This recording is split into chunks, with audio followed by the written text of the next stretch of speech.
Hello everyone, today I will unpack a standard for kindergarten students. I'm currently working in international kindergarten with a prep school group, but during my clinical practice I'll attempt teaching English to the 5th grade students, and since I don't know much about the students I'll be teaching and I don't really have any context or I don't know much about the curriculum as well as student strengths and areas for growth, I decided to unpack a standard for kindergarten, so the area I feel more comfortable with, and I think that the task is challenging enough, and if I do it based on the context that I know and feel comfortable with, it will help me to work with the 5th grade curriculum later on. So for this task, as you see on the slide, I've chosen one of ELA Common Core standards, and to be more precise, I'll be talking about speaking and listening presentation of knowledge and ideas standard, according to which students are supposed to describe familiar places, people, things, and events, and with prompting and support provide additional detail. So let me explain you why I've chosen this particular standard. So I'm working with a heterogeneous group of English language learners, and most of them are Vietnamese, let's say 90% of the class. Some of them are Korean or Japanese, but still it means that it's not that easy for me to create an English-speaking environment for my students, and they feel pretty comfortable speaking Vietnamese or Korean in the classes, and it's an integrated program, so it's not the whole day in English. They have a chance to speak Vietnamese half a day. Moreover, they usually don't have any additional speaking practice at home, so which significantly limits their ability to express their emotions and ideas in English. And most of my students have been studying English in this particular international kindergarten for a year or two, and they've been mostly taught vocabulary. But they haven't really been provided a chance to use it in their speech, and the goal of the preparatory class is not only to provide them with the required knowledge, let's say vocabulary, reading, writing, math, but it's also to make sure that they feel comfortable in an English-speaking multicultural environment when they become first graders of international schools. And my goal is to make sure that they are comfortable in an international school and they can express their ideas, their feelings, and they can speak about things that they can see around them, and they can ask questions and feel free using English as a second language. To find the big idea of this unit, of this lesson, I highlighted all the nouns in the standard first, so you can see that here I have familiar people, places, things, events, and additional detail.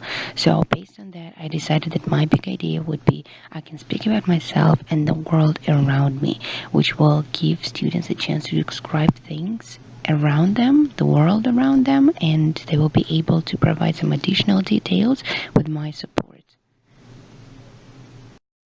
To come up with a list of skills that students need to achieve the standard, I looked at the standard itself and highlighted the verbs that I could see. So here, for example, I have describe and provide. So based on that, I decided that the skills that my students will need would be visualizing thoughts and ideas, labeling drawings and pictures, speaking audibly. So probably these are the skills that my students would have from the previous units. So this is something that they know how to do. They can draw, and they can probably describe what they see later with my support, or some of them are actually at the stage when they can do it pretty easily, and providing additional information. So here, this is probably the point where we would work on in different games using prompts and support. I hope that students will be able to express some of their feelings and thoughts and describe some additional details. Speaking of activities and projects, it was not that easy for me to think without a context. So I decided to create this context for myself, and I was thinking about a unit about insects, and here are some activities that I think would definitely help students develop the skills needed and achieve the standard. So for example, we could start with insect body part labeling. So students already know some of the insects, so they've been taught before, but but the things that they do not know is the body parts. And here this is something that I could give them as an extra knowledge that they can use to give some additional details about things that they can see. So speaking of insect body parts labeling, so we could sing a TPR song to remember the vocabulary better, and then they could do the cut and paste labeling task to memorize the new vocabulary, which later they would use to describe this or that insect that they like. Also, the game that we play quite often using very basic structures is find someone who, and in this particular task students could find someone who likes this or that insect, for example a butterfly or a caterpillar, and students will practice the structure I like or I don't like something to express their feelings and emotions. And in a discussion later, I will ask students to give some more details why they like something, why they like butterflies.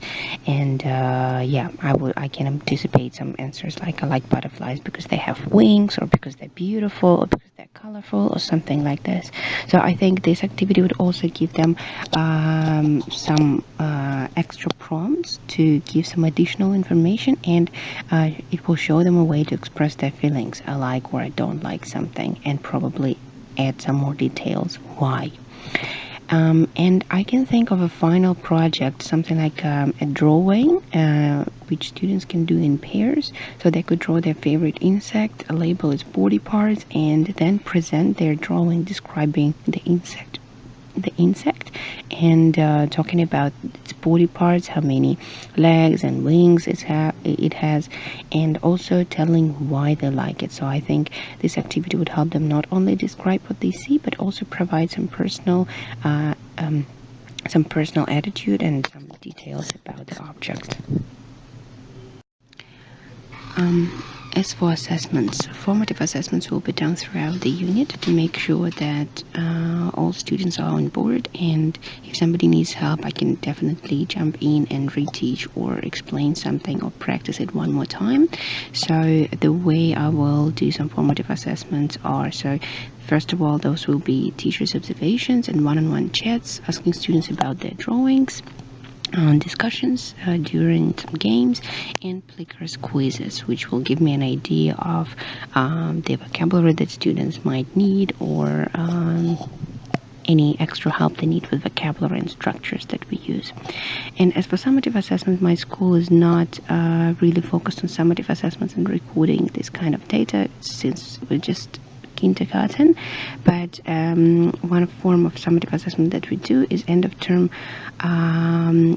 phonetic tests and vocabulary tests. So I think here we would probably do the end of term vocabulary test, describing pictures and doing some flashcard activities. So this will be the task where students will be able to apply this knowledge.